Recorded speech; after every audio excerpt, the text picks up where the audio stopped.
In our last video, we gave you an overview of Japanese history. If you haven't watched that yet, I suggest you watch it first. If you already have, then keep on watching. In this video, we're going to be discussing social issues within Japan. The first social issue connects with history. Specifically, it connects with World War II. In World War II, Japan used comfort women or South Korean women as sex slaves. As of last year, Japan and South Korea came to a comfort women deal, which is the first since 1965. The deal involves Japan apologizing, paying 1 billion yen or $8.3 million, the exact amount South Korea requested in order to support its victims. The issue of comfort women has been one of the main causes of strained ties between the two countries. Although many comfort women came from South Korea, comfort women also come from China, the Philippines, Indonesia, and Taiwan. With the money and apology from Japan's Prime Minister and the acceptance of responsibility, South Korea now considers the comfort women issue resolved. However, many surviving comfort women want an apology directly addressed to them as well as compensation. Unfortunately, the next social issue is just as upsetting. If you watched our video about Japanese current events, you may remember us talking about karoshi, or death from overwork.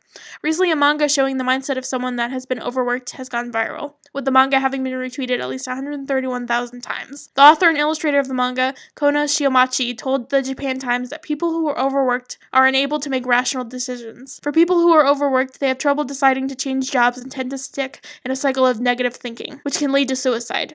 In her manga, I Was About to Unintentionally Commit Suicide, Kona draws herself at a train station. At one point, while waiting for the train, she thinks, if I move one step further, I wouldn't have to go to work tomorrow. Although she was able to stop herself, she was in a poor state, having worked 90 to 100 hours of overtime a month. This woman isn't the only one suffering.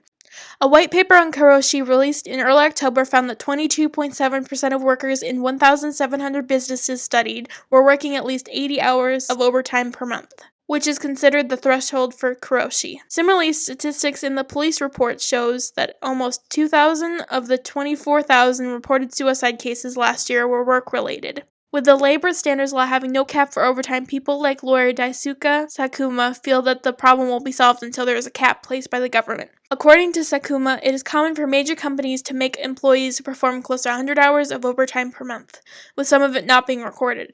I think it's about time that we move on to a social issue that doesn't involve death. A great social issue to discuss that doesn't involve death is Japan's World Economic Forum Gender Equality Rankings. Japan has done little to improve its ranking. Japan ranked 101st on the Global Inequality Report last year, and this year has ranked 111th. The lack of change is a disappointment since Prime Minister Shinzo Abe made it clear that women should be playing a large role in society.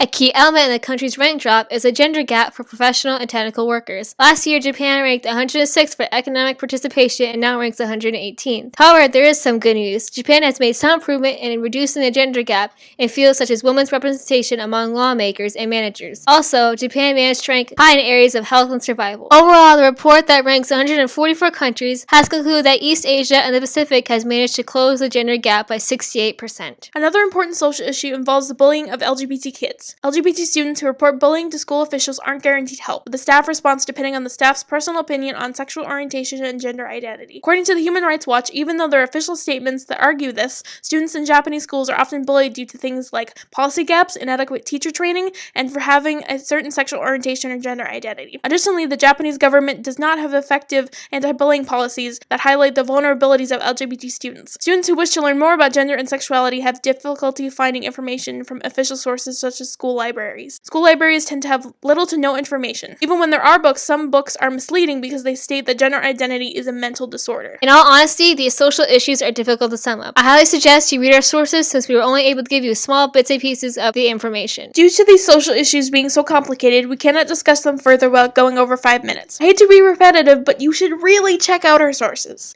If you want to learn more about Japan, I suggest you subscribe to us. Subscribing is free and should notify you when we upload a video.